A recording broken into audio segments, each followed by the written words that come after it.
Howdy, folks. Thanks for stopping in at Mr. Ulrich's Nanobiology.com. I am Mr. Ulrich. In this short video, we're going to do a real quick overview of mutations. Well, we should probably start with what is a mutation.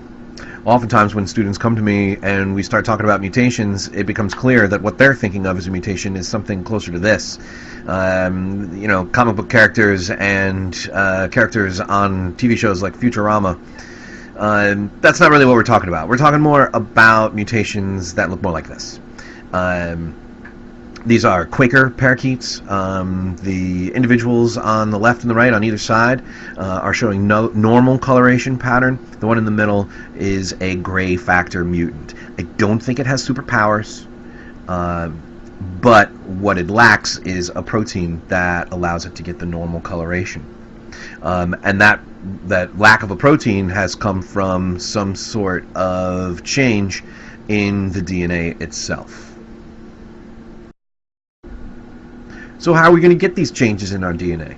Well, they come from two places. You either get them from your parents, thanks, or you get them from the environment. Of course, if you get them from your parents, where did your parents get them? They either got them from their parents or from their environment. So it keeps going back and back and back.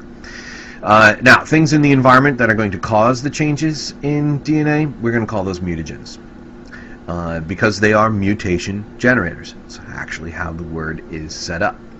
Now, there are several things out there that are going to be able to cause mutations. One of them is ultraviolet radiation. I should say several of them are ultraviolet radiation. There are lots of different kind of versions of UV rays. Also, we have nuclear radiation out there. These are both high energy situations. UV radiation and nuclear radiation contain a lot of energy, and as they interact with the molecule DNA, it causes the DNA atoms in the DNA to kind of vibrate more, and that's going to cause them to shift position and move around, and that's what's going to lead to changes in the DNA itself.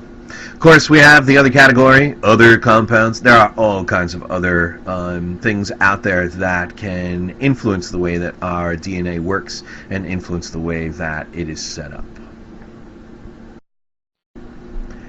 So there are a couple different categories of mutations that we should look into, one of which are the gene mutations, and as the name implies, these are mutations that occur on the gene level. So we're talking about individual base pairs changes within a single gene. Hopefully you're not having a problem with that question there. Silent mutations are kind of a subset of gene mutations, at least they usually are. And the way they work is kind of cool. Now, if you remember back to when we were talking about genetic translation, going from the base sequence of messenger RNA to the amino acid sequence of a particular protein, the way it works is triplets of bases correspond to particular amino acids. Now, the triplet codes are what we call degenerate. That means that there are actually more bases, more triplets possible than there are amino acids. And the way it works out is things like GUU, GUA, GUG, and GUC. These codons all end up coding for the same amino acid, valine. And so if there were a mutation, say, in the third base of the triplet that codes for valine, it wouldn't matter, because all of those code for valine. And since that wouldn't result in a change in the amino acid sequence, we would end up with the same shaped protein, and that would allow that protein to have the exact same function that it would normally have. So these silent mutations are changes in the sequence that don't actually end up in a change in the shape of the protein. Now, there are other ways that we can do this silent mutation as well. As far as we can tell, there are whole regions of DNA that don't code for anything, at least anything that we've been able to determine. We call that junk DNA. And if the changes occur in this junk DNA, then it's not going to code for anything. In fact, there are some researchers who hypothesize that that might be one of the functions of junk DNA, as kind of like a mutation sponge, that if mutations are bound to happen anyway, then why not have a lot of DNA where those changes can take place and not matter.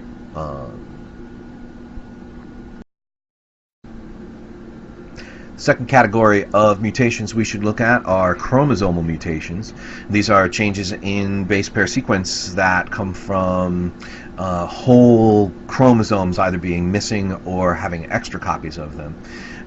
We can also talk about big chunks of chromosomes that break off or are added onto another chromosome.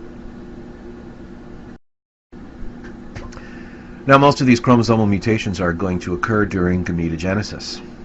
Now, I'm hoping that you remember from reproduction and development that during meiosis, which is gametogenesis, those groups of homologous pairs of chromosomes that line up, the tetrads that are supposed to line up across the equator of the primary sex cell during meiosis 1, well, they're supposed to separate evenly. And if they don't, it's a process we call non-disjunction. I know it's a double negative. What are you going to do? But it does describe what's happening. And number 2 of that diagram there, you can see where one set of homologous chromosomes have split up rather nicely and the other set has not. And the resulting gametes, well, half of them, two of the resulting gametes from this primary sex cell have an extra chromosome and 2 of them are missing a chromosome.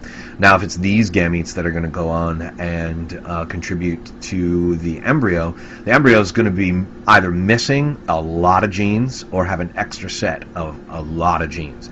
And because we're talking about so many genes here, chromosomal mutations usually lead to such gross abnormalities that the zygote even fails to continue on. Now, if the changes are in the X and Y chromosomes, there we have a little bit of room to maneuver. There aren't as many chromosomes there, genes on the Y chromosome that we have to worry about so much. But if they're in the autosomes, the body chromosomes, that's a lot of genes. Since these chromosomal mutations can be quite serious, it's not unusual for parents, especially in high-risk pregnancies, to want to know if the fetus that they're carrying has one of these chromosomal mutations. There are several different techniques that can be used. One of them involves developing what's called a karyotype through a process called amniocentesis. Now, of course, you remember from reproduction and development that mammals develop within an amniotic sac surrounded by amniotic fluid. Just like you and I are sloughing off cells, fetuses are sloughing off and shedding cells as well into this amniotic fluid. So if we can get in there and withdraw a little bit of the amniotic fluid from around the fetus, we can find some cells and check out their chromosomes. Now, we're going to do this using a big old needle. If that sounds a little scary, it is. This is not without risk. You are taking a hypodermic needle of sorts and putting it into the amniotic sac. You have to pierce the amniotic sac and take a little bit of fluid out of there. So this is not going to be done with every pregnancy. This is typically done in higher risk pregnancies. Now, from the cells, hopefully what we're going to find are some cells that are going through mitosis, and then take a picture of the chromosomes and cut out the individual chromosomes right out of the picture and arrange them by size and banding pattern. They dye them with dyes. I think this is a G stain here that dyes the guanine into a particular pattern. Now, wait a minute. Now that I'm looking at this here,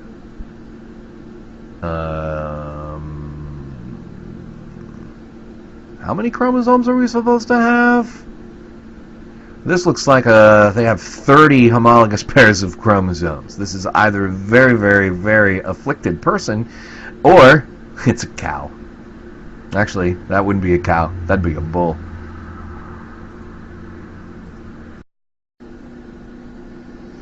So, here is a karyotype. This is definitely a human. We got 22 autosomes, 1 pair of sex chromosomes, 22 pairs of autosomes, 1 pair of sex chromosomes. But wait a minute. How many chromosomes are we supposed to have? That looks a little funny there. That looks like a triplet. It's an extra 21st chromosome.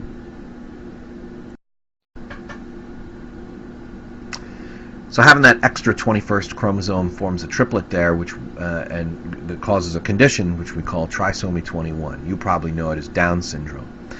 Now, when people learn about Down syndrome as an extra 21st chromosome, some people think that, oh, well, having extra genes or extra chromosomes, that can only be better, right? You have more of a good thing. Well, gene control, turning on and turning off genes, is a very finicky business, and it requires just the right amount of proteins, which is going to be influenced by the amount of genetic material there is. So when you have extra chromosome, you have extra genes, you have extra proteins, and that will throw off the way that cells develop. Now, when we start getting into chromosomal mutations at the sex chromosomes, these tend to be the easiest to survive with. This is a young girl with what's called Turner syndrome. This is when people have have a single X chromosome.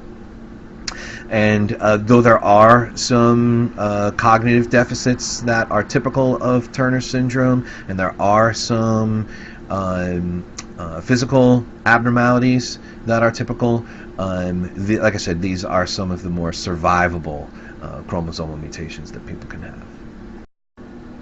So we've been talking a lot about the horrors of these mutations, the abnormalities that come from missing proteins or missing whole groups of genes.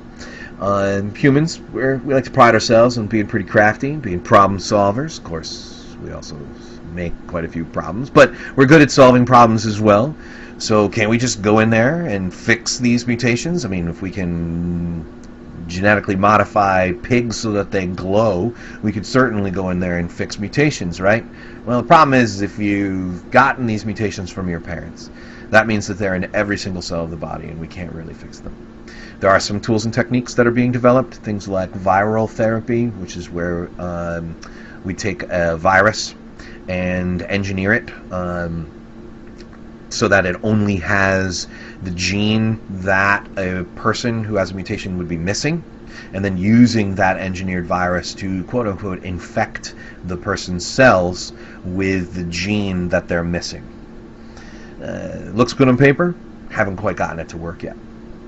Now, oftentimes on the Regents exam, they'll ask if we could fix mutations, where would we have to fix them in order to keep them from being passed on to the next generation?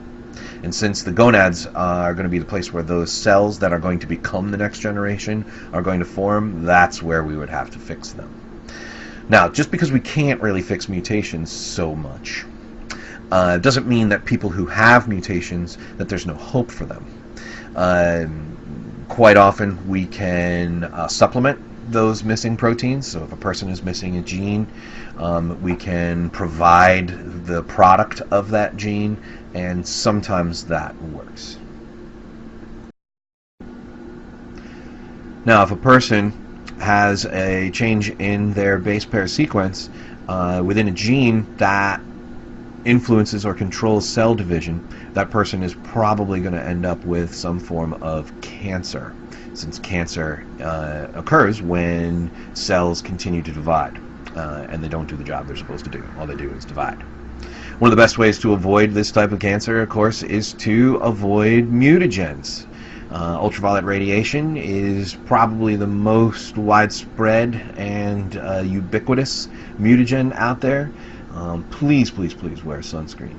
And of course, there's a lot of marketing hoo-ha out there when it comes to sunscreen. Become informed consumers. Do a little research. Make sure you're wearing good sunscreen.